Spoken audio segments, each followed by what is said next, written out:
আমরা তুলে নেব আমরা দুই জোরে দুই গেলে জুতা মারো তালে তালে জুতা মারো তালে তালে দুই জোরে দুই গেলে বন্যার টাকা হারায় গেছে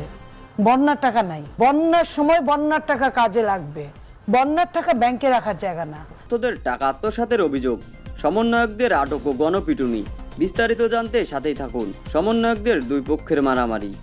পক্ষের মারামারি পুলিশ সেনাবাহিনীর সামনে মত বিনিময় সভা থেকে সমন্বয়কদের টেনে নামিয়ে মারধর 1 মাস আগে যে সমন্বয়করা দেশের মানুষকে একত্রিত করে শেখ হাসিনাকে পদত্যাগ করতে বাধ্য করেছিল সেই সমন্বয়কদের অবস্থা বর্তমানে খুবই করুণ প্রায় প্রতিটি সভায় সমন্বয়কদের ধরে পিটানি দেওয়া হচ্ছে তাদের ভুয়া ভুয়া বলে স্লোগান দিয়ে বের করে দিচ্ছে শিক্ষার্থীরা সমন্বয়ক সাজিদ আলম ও হাসনাত আব্দুল্লাহকে আটক করেছে ছাত্র জনতা সেখানে সমন্বয়ক হাসনাত আব্দুল্লাহ জানান ত্রাণের 12 কোটি টাকা তাদের নিজস্ব ব্যাংক অ্যাকাউন্টে রয়েছে ত্রাণের টাকা যে কারণে ব্যাংকে রেখেছেন সমন্বয়করা দেশের সাম্প্রতিক ভয়াবহ বন্যায় আক্রান্তদের সাহায্যার্থে গত অগাস্টে গণত্রাণ সংগ্রহের ঘোষণা দিয়ে ব্যাপক সাড়া পেয়েছিলেন বৈষম্যবিরোধী ছাত্র আন্দোলনের নেতাকর্মীরা তাদের আহ্বানে সাড়া দিয়ে অসংখ্য মানুষ ট্রাক ভরে ত্রাণের মালামাল নিয়ে ঢাকা বিশ্ববিদ্যালয়ের ছাত্রশিক্ষক কেন্দ্রে টিএসসি সমাবেত হন ধর্মবর্ণ নির্বিশেষে হাজার হাজার মানুষ নগদ অর্থ দিয়েছিলেন ওই ত্রাণ তহবিলে ছোটবড় অনেকেই তখন নিজের জমানো অর্থ দান করতে মাটির ব্যাংক হাতে হাজির হয়েছিলেন টিএসসিতে যা দেখে অনেকে আপ্লুত হয়েছিলেন কিন্তু ত্রাণ তহবিলে জমা পড়া সেই সব অর্থ বন্যার্তদের সহায়তায় ঠিকঠাক ব্যবহার হচ্ছে কি না তা নিয়ে গত কিছুদিন ধরেই সামাজিক যোগাযোগ মাধ্যমে চলছে আলোচনায় নতুন মাত্রা যুক্ত হয়েছে শনিবার 4 সেপ্টেম্বর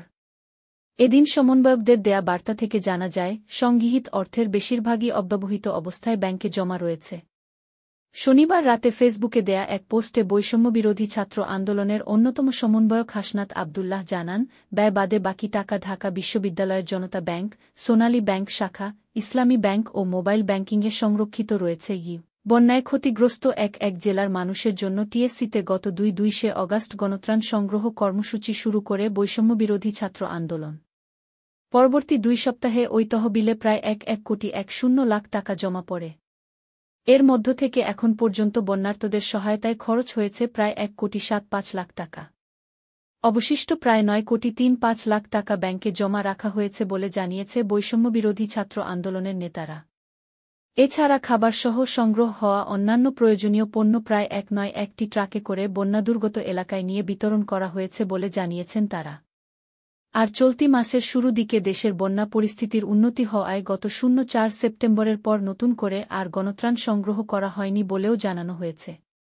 বৈষম্যবিরোধী ছাত্র আন্দোলনের সমন্বয়করা বিবিসি বাংলাকে জানিয়েছেন বন্যার্তদের সহযোগিতার উদ্দেশ্যে গঠিত ত্রাণ তহবিলের যে 9 কোটি 3.5 লাখ টাকা ব্যাংকে রাখা হয়েছে সেটি নিয়ে দুশ্চিন্তার কিছু নেই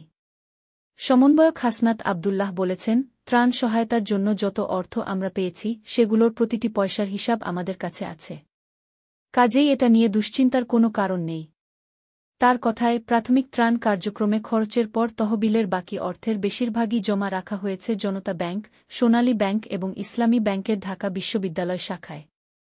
চাইলেও সেগুলো কেউ আত্মসাৎ করতে পারবে না কারণ সেগুলো বিশেষভাবে খোলা হয়েছে যেখানে ঢাকা বিশ্ববিদ্যালয়ের একজন শিক্ষকও যুক্ত রয়েছেন তিনি সহ আরও 2 জনের সম্মিলিত সিগনেচার ছাড়া কেউ টাকা তুলতে পারবে না